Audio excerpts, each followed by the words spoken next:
La mission chrétienne mondiale change de visage, c'est un bouleversement radical. On regarde ça ensemble. En clair, la vieille carte missionnaire de l'Occident vers le reste du monde est devenue complètement obsolète.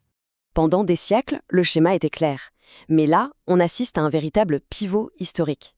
Aujourd'hui, c'est un fait. 69% des chrétiens vivent dans le Sud, en Afrique, Asie, Amérique latine. Et ce qui est fou, c'est la vitesse du changement. En 1975, le Nord avait encore la majorité.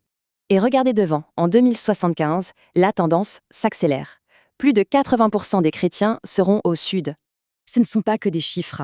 Les leaders africains parlent d'une nouvelle ère, l'Afrique en voie. Alors, cette nouvelle réalité, ça implique de nouveaux défis. Il faut de nouvelles stratégies, de nouveaux outils. Prenons un concept clé, le mur et le canyon. Le mur, c'est la barrière de la communication. Le but, ce n'est pas d'arracher les gens à leur culture, c'est de construire un pont. Autre point important, l'innovation.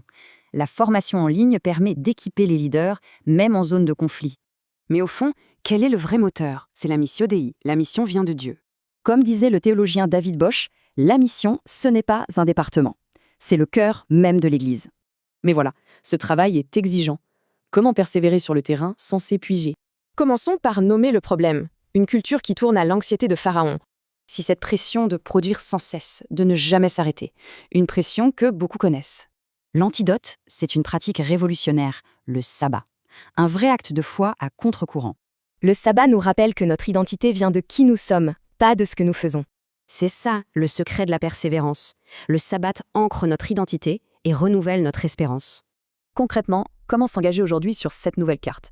L'idée, c'est de passer de l'envoi à un vrai soutien stratégique de l'Église mondiale. On termine avec une question pour chacun. Quelle porte fermée Dieu nous appelle-t-il à contourner?